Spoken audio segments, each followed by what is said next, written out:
Some stories are so wild, so completely out there, you just assume they have to be myths. But what happens when they're not?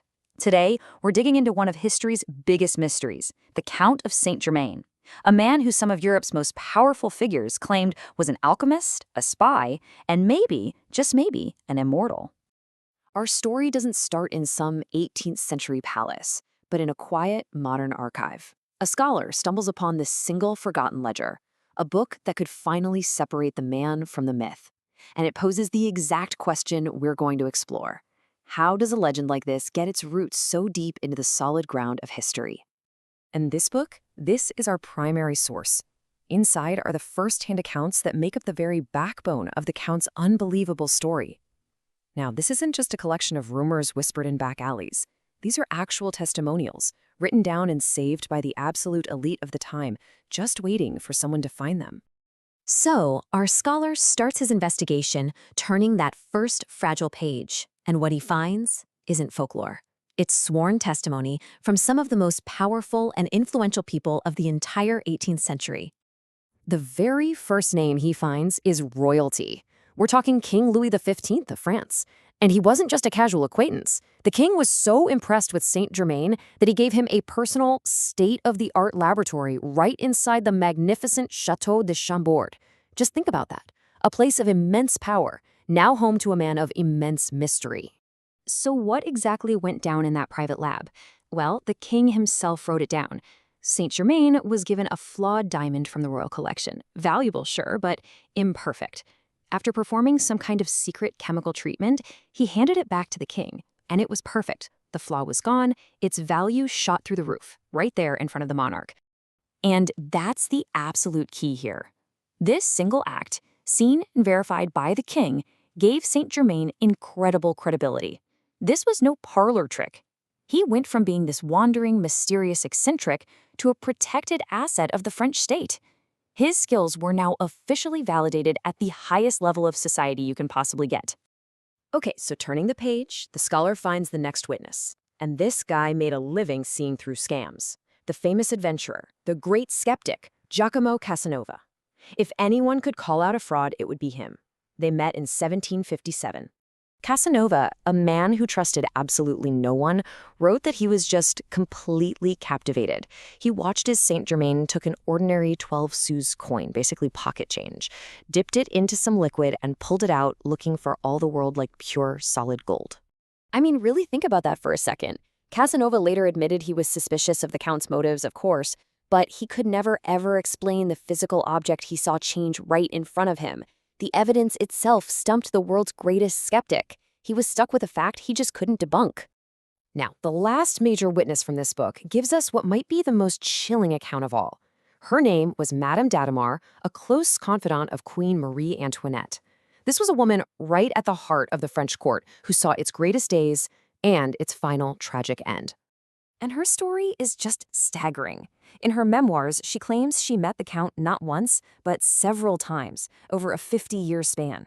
And through all of it, as she went from a young woman to an old one, as revolutions and kings came and went, he never changed. He always looked like a man of about 45. She also wrote down his dire warnings about the French Revolution years before it happened. He claimed he foresaw it all through his chronological studies. Her account is what really elevates this whole legend. It's the bridge that takes us from a story about a brilliant chemist to one about an ageless, maybe even immortal, being. So the scholar's focus now shifts from the people who knew the Count to the physical places where he did his incredible work. He starts following the ink on the page from names to maps, looking for these alchemical sanctuaries. The trail leads him to a small town in Germany called Eckernförde.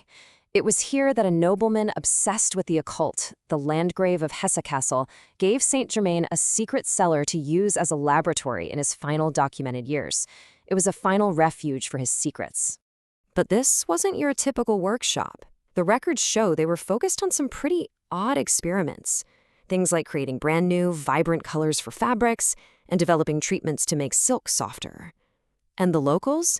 They reported that the smoke coming from the lab's vents never smelled like coal or wood. It smelled of exotic, rare spices. The scholar then found records of another secret workshop, this one in The Hague.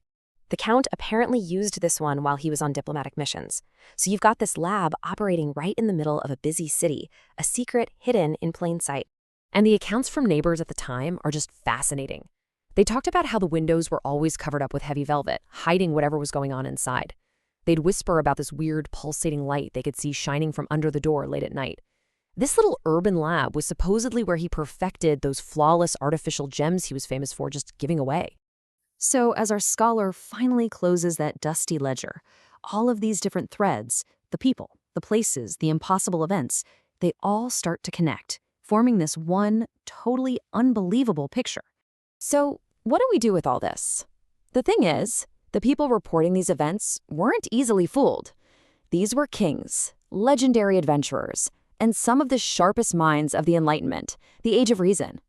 Their high status makes it really, really hard to just dismiss their stories as fantasy. You see, the legend of Saint Germain isn't just a ghost story. It's more like a building, and it's built on these incredibly solid pillars.